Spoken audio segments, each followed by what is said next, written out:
Hello everyone, this is Utkarsh Shukla from Utkarsh education.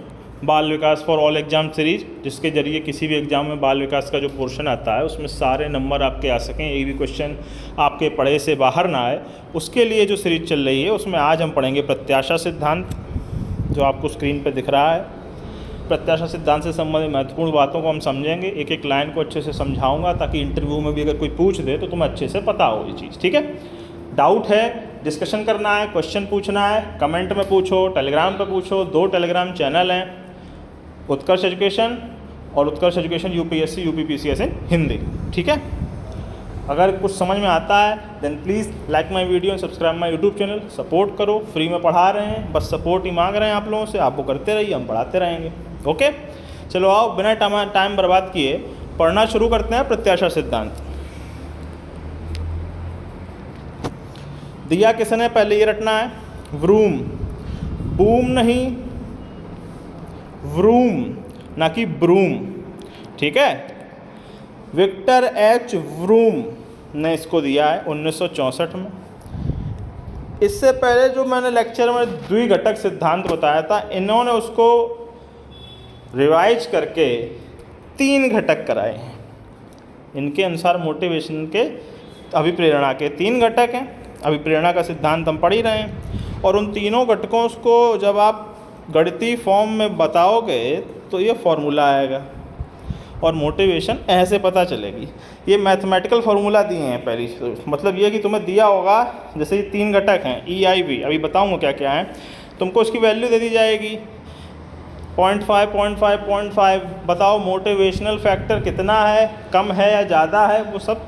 ठीक है, तो ऐसे समझना होता है। अभी हम समझाएंगे अच्छे से एक एक लाइन, आप सुनो। तो जो 3 घटक, उसमें पहला है प्रत्याशा, जो प्रत्याशा सिद्धांत के नाम पे पढ़ा ही हुआ है, जिसे हम ई बोल देते हैं।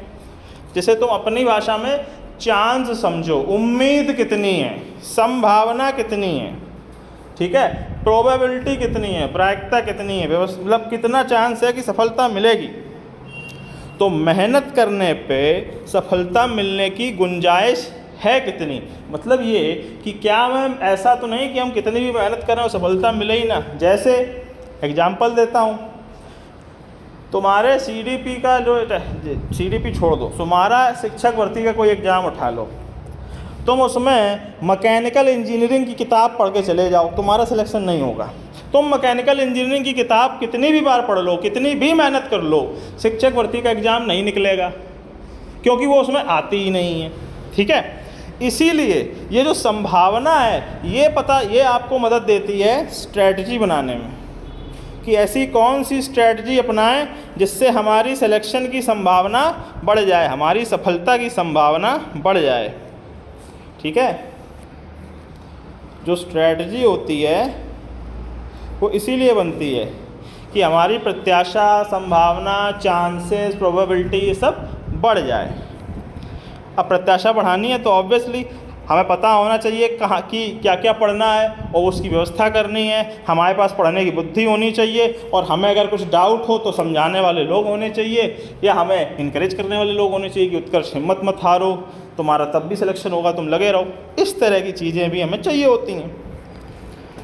दूसरा होता है कि साधन। ठीक है, मेहनत करने के लिए आवश्यक चीज़ें, जो एनवायरनमेंट है वो फ्रेंडली होना चाहिए। पता लगा तुम लालटेन पढ़ रहे हो आज के ज़माने में, और तुम्हारा कंपटीशन अगर AC बैट में, लाइट में पढ़ने वाले बच्चे से, तो जो फेयर फील्ड है मेहनत करने की, उसके लिए जो आवश्यक चीज़ें हैं वो भी आपके पास होनी चाहिए। कैसे मेहनत करनी है, कहाँ मेहनत करनी है। और आखिरी बैलेंस, सुदृढ़ता, वह दबाव या महत्व की चीज़ जिसके कारण व्यक्ति मेहनत करके सफल हो जाए। मतलब किस चीज़ के लिए पढ़ रहे हो और किस चीज़ से बचने के लिए मेहनत कर रहे हो। तुम बेरोजगार नहीं रहना चाहते हो इसलिए मेहनत कर रहे हो, तुम ये पर्टिकुलर नौकरी, इतने पैसे की नौकरी पाना चाहते हो इसलिए मेहनत कर रहे हो। ये होता है दंड पुरस्कार। अपने ज़िंदगी की बुरी चीज़ों को हटाने और अच्छी चीज़ों को पाने की जो व्यवस्था है वो सुदृढ़ता, बैलेंस के अंतर्गत आती है। तो ये जो 3 फैक्टर हैं, ये तीनों मोटिवेशन के लिए ज़रूरी होते हैं। ठीक है, अभिप्रेरणा का सिद्धांत यही बोलता है। और ये जो नीचे फॉर्मूला है इसका अर्थ मेनली ये है कि जो सिद्धांत है, ये जो मोटिवेशन है, वो तीनों पर निर्भर करेगी। तुम्हारे पास अगर खूब पेल के प्रत्याशा हो, ठीक है, और तुम्हारे घर में दिक्कत भी है, गरीबी भी है, तो दबाव भी है, बैलेंस भी है, पर साधन ही नहीं है, तो तुम करोगे क्या? पागल हो जाओगे। तो तीनों चीज़ें एक दूसरे पे निर्भर रहेंगी, तीनों चीज़ें एक दूसरे को प्रभावित भी करेंगी। ओके, आई होप आपको कुछ समझ में आया होगा। Please like this video and subscribe my YouTube channel. अगले लेक्चर में हम इसी तरह से और आगे के सिद्धांतों के बारे में चर्चा करेंगे। Thank you very much. जय हिंद।